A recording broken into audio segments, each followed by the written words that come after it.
बिस्मिल्लाहिर्रहमानिर्रहीम। अस्सलाम वालेकुम वरहमतुल्लाहि वबरकातुहू। दोस्तों, उम्मीद है कि आप सब खैर व आफियत से होंगे। आज आप हजरात के सामने ख़वातीन की एक ऐसी गलती लेके हाजिर हुआ हूँ जो गलती वो करती है और उसको पता भी नहीं होता कि उस गलती की वजह से उसकी औलाद बर्बाद हो जाती है। उसको पता भी नहीं होता, उसको एहसास भी नहीं होता कि उसने कितनी बड़ी गलती कर दी है। वो गलती क्या है? वो गलती है औलाद के हक में बद्दुआ करना। वो गलती है कि औलाद के लिए ये बद्दुआ करना कि अल्लाह तुझे बर्बाद कर दे। वो गलती है औलाद के हक में ये कहना कि अल्लाह इसको तबाह और बर्बाद कर दे।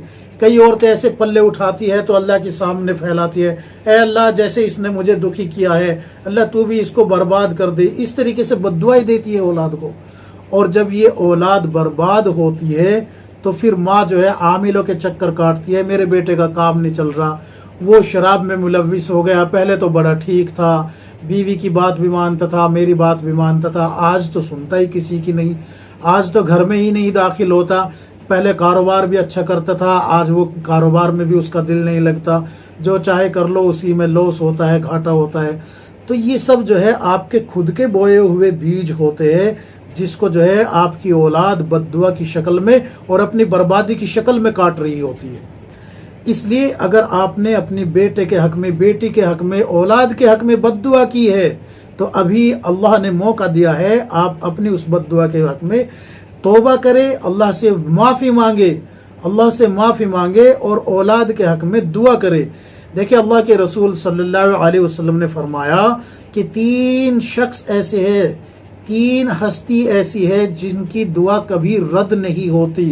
एक है मजलूम, मजलूम की बद्दुआ कभी रद्द नहीं जाती, मुसाफिर की दुआ कभी रद्द नहीं होती, और वालिदैन की दुआ या बद्दुआ औलाद के हक में कभी रद्द नहीं होती।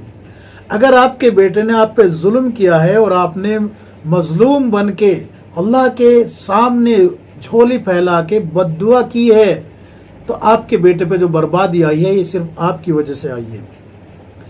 अगर आपने जो है अपने बेटे को बीवी की वजह से कि बीवी की बात मानता है, मेरी नहीं मानता, उसको बद्दुआ दी है, हो सकता है कि वो औलाद से महरूम हो जाए। अगर आपका छोटा बच्चा है और वो आपको जो है सता रहा है और आप कह देती है कि तू तो मर ही जाता और फौरन मौत आ गई, तो क्या करेगी आप? तो इसलिए जबान से कोई भी अल्फाज निकालने से पहले सोचे कि कहीं ये मेरे औलाद के हक में तबाही का सबब न बन जाए, कहीं ये मेरी औलाद के हक में तबाही का सबब न बन जाए। इसलिए कहता हूं कि बद्दुआ न दिया करे, किसी को भी बद्दुआ न दे।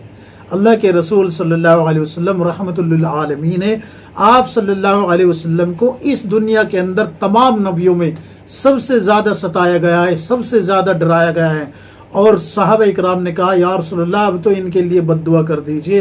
अल्लाह के रसूल सल्लल्लाहु अलैहि वसल्लम ने फरमाया कि मुझे बद्दुआ के लिए नहीं भेजा गया है, मुझे तो रहमतुल लिल आलमीन बना के भेजा गया है। आप भी उसी के उम्मती है, मैं भी उसी का उम्मती हूँ। आप जो वालिदा है आप भी उसी की उम्मती है, उसी नबी की उम्मती है, तो आप बद्दुआ दे के क्यों जो है औलाद को बर्बाद कर रही है? बेहतर यह है कि थोड़ा सा सब्र करे और अल्लाह से कहे, या अल्लाह ये मेरा बच्चा है, इसको जो है माँ बाप के हुकूक का पता नहीं है, अल्लाह इसको वालिदैन के हुकूक की तमीज़ दे दे। ये दुआ करे, उसके हक में दुआ करे, या अल्लाह इसको सही समझ अता फरमा दे। उसके हक में दुआ करे, या अल्लाह इसको वालिदैन की कदर करने वाला बना दे। अल्लाह की कसम, जिनके वालिदैन नहीं है उनसे पूछो वे किस तरीके से जिंदगी गुजार रहे हैं। वो सोचते हैं काश हमारी वालिदा होती, वो सोचते हैं काश हमारे वालिद साहब होते। खुद आप सल्लल्लाहु अलैहि वसल्लम यतीम थे, इससे ज्यादा दर्द और कौन समझ सकता है? आप सल्लल्लाहु अलैहि वसल्लम से ज्यादा दर्द कौन समझ सकता है वालिदैन के ना होने का? मैं कहता हूँ, अगर आपके वालिदैन बचपन में गुजर चुके और आज आपकी औलादे हैं, अगर आप अपने वालिदैन की मोहब्बत से महरूम रहे हैं, तो आप खुद सोचे कि आपकी औलाद अगर महरूम हो जाए तो क्या बनेगा, या आप औलाद से महरूम हो जाए। सोचिए इस बारे में ज़रूर। इसलिए मैं आप हज़रात से आजिज़ाना दरख्वास्त करता हूँ कि अपनी औलाद के हक में दुआएं करे, बद्दुआएं ना करे। अगर वे आपको सता रही है तो उनके लिए दुआ करे, या अल्लाह इनको सही समझ अता फरमा दे, वालिदैन के हुकूक अदा करने वाला बना दे। इस तरीके से दुआ करे। वालिदैन की दुआ और बद्दुआ सीधी अर्श पे जाती है। अच्छे से सुन लीजिए, अर्श पे जाती है। अगर आपने बद्दुआ की है तो वो भी अर्श पे गई है, दुआ करेगी तो वो भी अर्श पे जाएगी।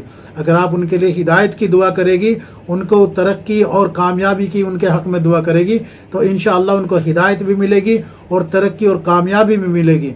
लेकिन आप तो बद्दुआ से पीछे छुड़ाए ना। जब अगर आप बद्दुआ कर चुकी है तो इजाला ये है कि आप अल्लाह के सामने रो धो के अल्लाह को राजी करे और अपने औलाद के हक में दुआ करे कि अल्लाह इनको जो है सही समझ अता फरमा दे, इनको बर्बादी के इस दलदल से निकाल के कामयाबी वाली जिंदगी अता फरमा दे।